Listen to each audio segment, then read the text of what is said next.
Well, good morning, everyone. Welcome to actually it's the rest day today. I was going to say we've got another day of riding, but today we don't, which is kind of cool because we're just kind of getting a little bit of R&R, a bit of rest and relaxation and recharging the batteries and getting ready for tomorrow. Tomorrow is the race day. Sorry I didn't check in before, but yeah, we were pretty flat out yesterday. Yesterday was our final day of testing for the 2019 Pikes Peak International Hill Climb, and it was back in the W section, which I was really pleased with because that's my hard part for the circuit, that one. It's kind of always been. So we also had the Fan Fest as well, which was fantastic, signing autographs and posters and having a chat with everyone. Wonderful. I absolutely love the Fan Fest. It's a brilliant initiative by the Pikes Peak International Hill Climb. It's always so much fun, so that was really cool as well. And it worked out pretty good. The team and I got the fastest heavyweight time. We were a fair bit off the exhibition, power sport exhibition guys. Carlin again topped the overall category with a 130, I think. A 230. And Lucy Glockner was a 131, just like 0.6 of a second or something slower than Carlin. I mean, incredibly impressive run. Like that girl is the real deal. Anyway, so yeah, our run was really good.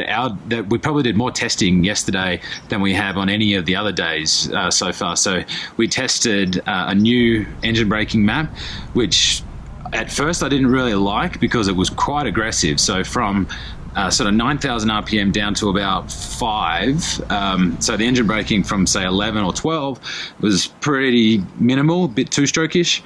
And then from 9 to 5, it really ramped up. And that's about the point when the engine is at the speed where you can start to tip in at sort of first gear, second gear for all those hairpins. And it was so full on at one point, I was like, oh, I don't know if I like this. It actually pulled me in a little earlier than I wanted to. So anyway, we went back and tried another map. We tried the old map and I was like, oh, I don't know. And we put the other back in. I just went, just learn it. And sure enough, it went better. We ended up with a pretty good feeling. It's just another one of those things you had to get used to. We also tried different throttle maps, and I ended up going back to the old map, the map that we had for yesterday. That was the real ticket map for us. It was because that new map made it quite, pretty aggressive off the corner, which is what I've been asking for the whole time, but it started to wheel a little bit too much. I'm like, oh, I don't know. And I just had to get my head right, get everything sorted, and stand on the bike and push it into the ground and make it do its thing. And then the aggressive map worked as it should have, so we stuck with that. We also tested a bunch of tires. This is only 4 runs, so it was just constant testing. And we ran the new SC0 front. We never run the super soft front before. We run the super soft rear. So yeah, that was actually quite a good thing. And it just depends on the weather tomorrow. It depends if it's really, really, really hot, we'll look at running the zeros. If it's average and a little cool, we'll look at running the SC1s, which is the medium compound tire. The SC1s are probably a safer option, I guess you could say. They're going to work. Regardless, it can be a little bit cooler or whatever, and we don't really know. Obviously, we don't know what the weather's going to be like until we wake up, but we don't know what the weather's like changing between the areas. Generally, we just get a report from the top of the mountain, it's doing this. We don't get Devil's Playground's doing this, and Glen Cove is doing this. You get one report and that's it, and you kind of have to make a bit of an educated guess. So we'll just see how it is when we wake up. But we did a few little changes to the suspension, nothing major.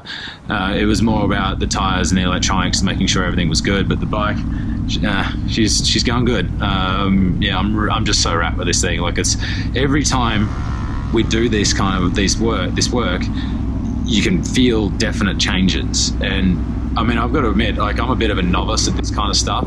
I've never had a team. I mean, I've had guys helping me, but I've never had a data guy. I've never had a chassis guy. A couple of helpers, whatever, and a couple of general mechanics. That's never been what I've had in racing. So, I've definitely had a lot of support from various manufacturers, and definitely not putting any shade on any of the guys that have ever helped me before. But this is the first time I've had what is a genuine race team working just for me. So even getting used to that was interesting. And look, thanks boys, you guys have been fantastic, every single one of you. But yeah, now we're going to go and drop the bike at, we're not going to drop the bike, we're going to go mount the race tyres for tomorrow. So we're going to have a set of SC1s and a set of SC0s and a set of wet tyres as well, just in case, but hopefully that's not going to be needed. And then we're going to go to the mountain and set up and go and get a few Z's tonight and be up very early tomorrow. So it's going to be a good one. But again, thanks to all the sponsors that have helped us out. If you've watched any of the videos, you'll know, but give them out again. Pirelli for those bad things. They're such awesome tires. Thanks, guys, from Pirelli USA, Piaggio in Italy, Dainese AGV, Syndicate Racing for making the bike look great, Imperial Cycles, Brembo, Ohlins, and Cycle News obviously as well. Thanks also to Jeremy Toy. Toy has just been such a weapon with this thing. I can't thank him enough, and wonderful bloke, and his input and his advice and his influence in this project has been outstanding. So yep, gonna go and get the new rubber on there, go set her up, and it's game on tomorrow. So wish me luck, guys, and we'll check back in. Probably it'll be Monday or so that we check back in, because tomorrow's full on. But yeah, hopefully I've got some good news for you, and we'll see what's up. All right, guys, thanks again for the support and all the comments. Really appreciate it. Look after yourself, guys. Cheers. See ya.